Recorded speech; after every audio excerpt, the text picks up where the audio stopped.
الحمد لله نحمده ونستعينه ونستغفره ونعوذ بالله من شرور أنفسنا ومن سيئات أعمالنا من يهده الله فلا مضل له ومن يضلله فلا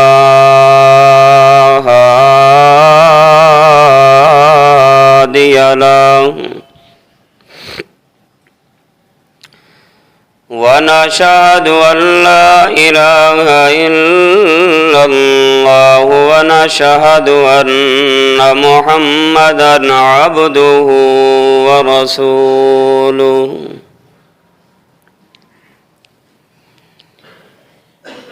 اللهم صل على محمد وعلى آل محمد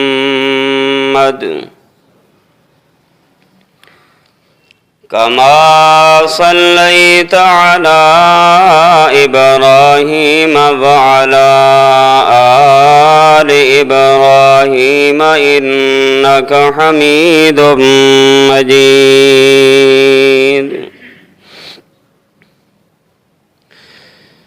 اللهم بارك على محمد وعلى آل محمد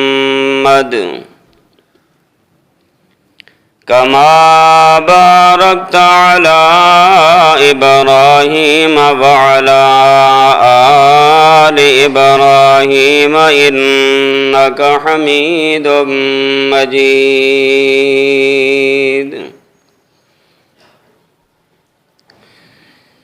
أما بعد فأعوذ بالله السميع العليم من الشيطان الرجيم بسم الله الرحمن الرحيم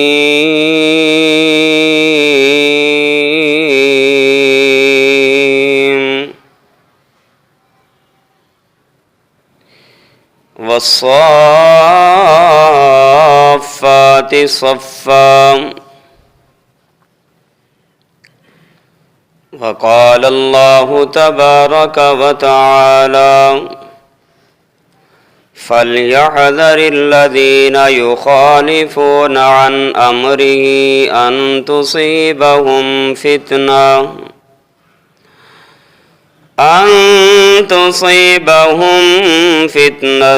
أو يصيبهم عذاب أليم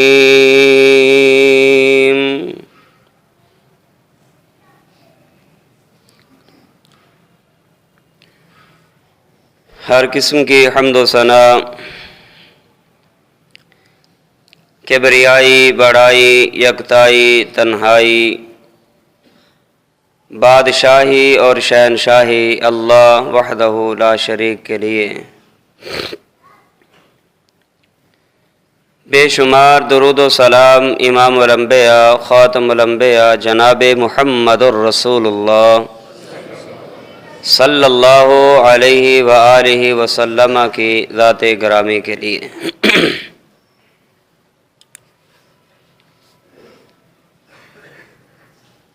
اسلام نے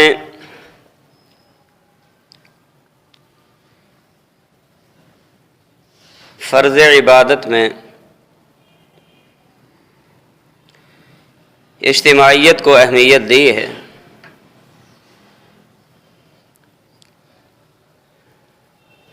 اجتماع میں اگر نظم نہ ہو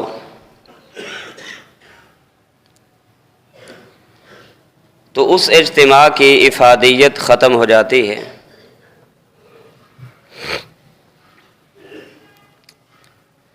صفوں کی درستگی سے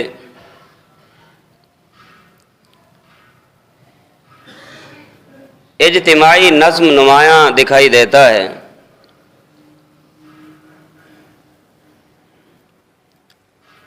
یہی وجہ ہے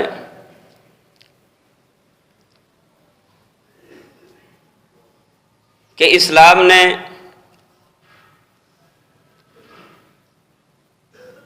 دلوں کے کوائف میں، دلوں کے جوڑنے میں صف بندی کو بہت اہمیت دی ہے۔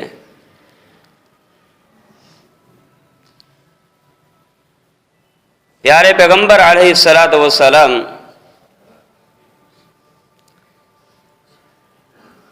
نماز میں صفوں کی اصلاح کے لیے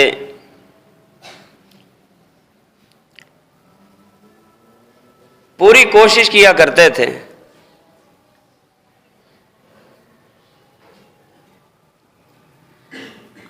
اور آپ صفوں کی اہمیت کو بیان کرتے ہوئے فرمایا کرتے تھے کہ لوگوں، تم اپنی صفوں کو درست کر لو، نہیں تو پھر اللہ تعالی تمہارے دلوں کو ایک دوسروں سے موڑ دے گا، تمہارے دلوں میں محبت کی بجائے نفرت پیدا ہو جائے گی، اتحاد کی بجائے اختلاف پیدا ہو جائے گا۔ فرمایا لا تسبن صفوفکم او لا یخالفن اللہ بین وجوہکم، اگر تم صفوں کو درست کرو گے تو ٹھیک، ورنہ اللہ تمہارے چہروں میں اختلاف پیدا کرے گا، دلوں میں محبت کی بجائے نفرت پیدا ہوگی، اتحاد پارا پارا ہو جائے گا، اختلاف گھر کر جائے گا۔ آج آپ دیکھیں ہم جس قدر کوشش کرتے ہیں اسلامی اخوت پیدا ہو، محبت اور پیار پیدا ہو، خاندان ایک دوسرے کے ساتھ جڑا رہے، رشتہ داریاں قائم رہیں، لیکن جب ہم رزلٹ کو دیکھتے ہیں، اس نتیجے تک پہنچتے ہیں، نہ ہمارا آپس میں پیار، نہ ہماری آپس میں محبت، نہ رشتہ دار کی رشتہ دار سے وہ محبت اور لگاؤ جو ہونا چاہیے۔ میرے بھائیوں، کیا ہم نے کبھی غور کیا ہے کہ آخر اس کی وجہ کیا ہے؟ شادی بیاہ ہوتے ہیں، لون بھرے نظر آتے ہیں، کوئی کرسی خالی نہیں دکھائی دیتی،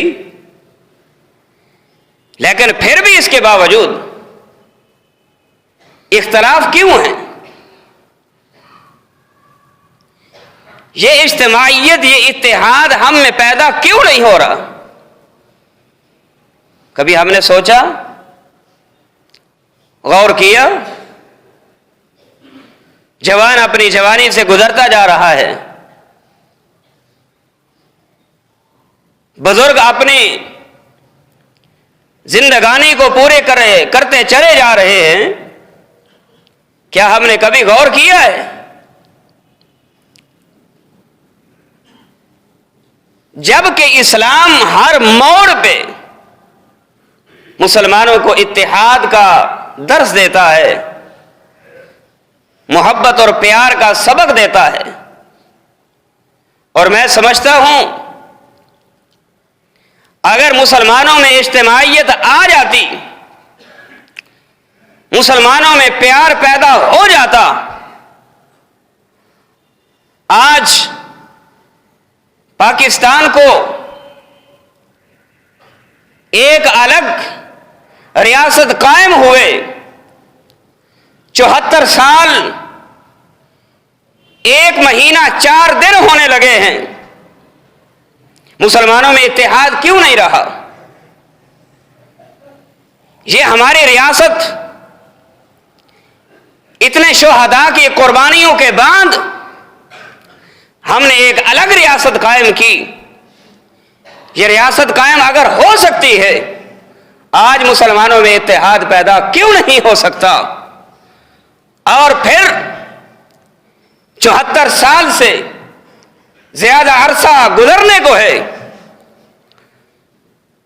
ہر سال 5 فروری کو یوم یکجہتی کشمیر کے نعرے لگائے جاتے ہیں اور یہ باور کرایا جاتا ہے کہ کشمیریوں سے ہمارا رشتہ کیا؟ لا الہ الا اللہ. پاکستان کا مطلب کیا؟ لا الہ الا اللہ.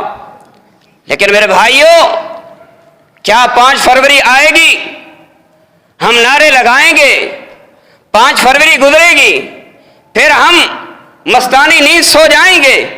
کیا ہم نے یہ سمجھ لیا کہ ہم نے اسلام کا بھی حق ادا کر دیا، مسلمانوں کا بھی حق ادا کر دیا ہے؟ میرے بھائیوں، محض نعرے لگانے سے نہ اسلام کا حق ادا ہوتا ہے نہ مسلمانوں کا حق ادا ہوتا ہے. یہ حق تب اس وقت تک ادا نہیں ہوگا جب تک کہ جس طرح ہم نے اپنے ریاست کو الگ کرنے کے لیے اپنی جانوں کی قربانیاں پیش کی ہیں، شہداء کا لہو پیش کیا ہے، اور تب ہم نے یہ ریاست قائم کی ہے. اگر ہم نے یہ ٹھان لی ہم نے فلاں ملک کو، فلاں ریاست کو، فلاں علاقے کو، فلاں جگہ کو ہم نے جو ہے فتح کرنا ہے، کامیابی سے ہم کنار کرنا ہے، اس وقت تک یہ مسئلہ حل نہیں ہوگا جب تک کہ مسلمان ایک مٹھی کی طرح جو ہے نا جمع نہیں ہوں گے. الگ انگلیوں کو توڑنا بڑا آسان ہے، جب یہ انگلیاں جمع ہو جائے تو ایک مکہ بن جاتا ہے، اور یہ مکہ جس کو لگتا ہے پھر اسی کو پتہ لگتا ہے کہ مجھے کتنی تکلیف ہوئی ہے. اگر کیا وجہ ہے؟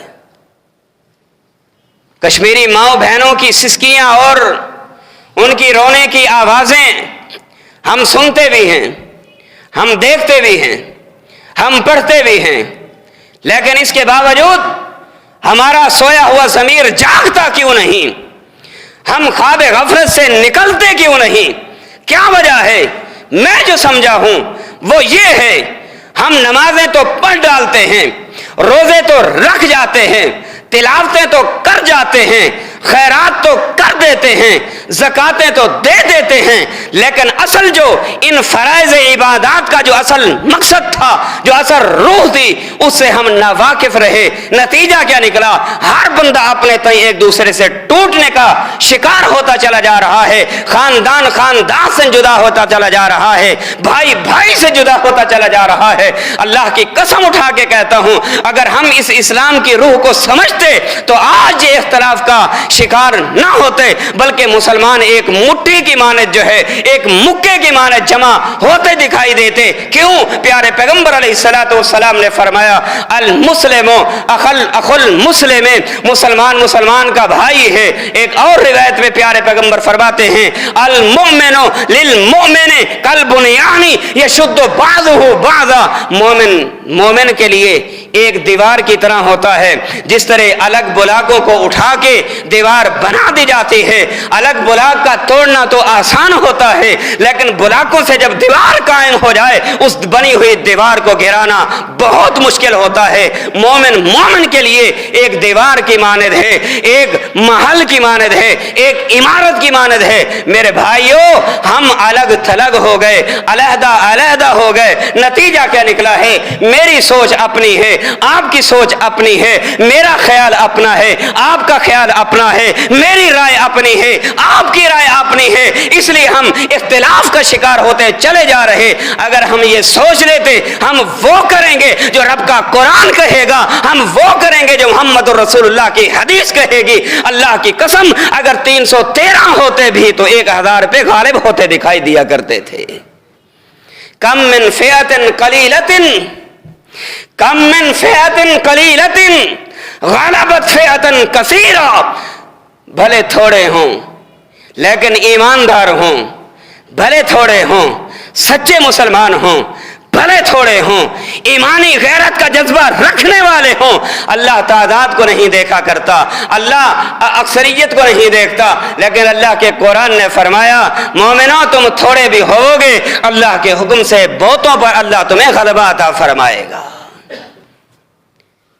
میدان بدر لگا 313 تھے، 313 میں سب بڑے بھی نہیں تھے، 313 میں بچوں کو شامل کر کے بھی تب بھی جو ہے نا 313 کی تعداد بمشکل جا کے مکمل ہوئی میرے بھائیوں، لیکن ایمان تھا، جذبہ تھا، محبت تھی، عقیدت تھی، پیار تھا، اس کے نتیجے میں اللہ پر ایمان تھا، محمد رسول اللہ کی نبوت اور رسالت پر یقین تھا۔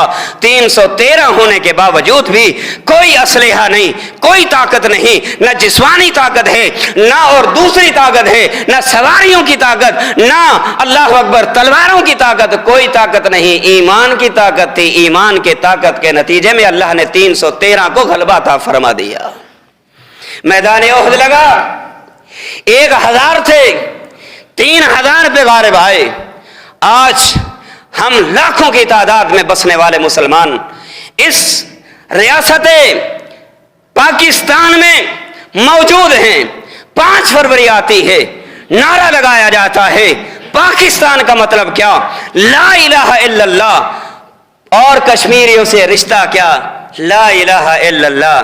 اس میں کوئی شک نہیں، پاکستان بنایا بھی اس لیے گیا تھا، لا الہ الا اللہ۔ کشمیریوں سے ہمارا تعلق بھی لا الہ الا اللہ کی بیس پہ ہے، لیکن یاد رکھیے ہم نے زبان سے کہہ دیا لا الہ الا اللہ تو کیا حاصل؟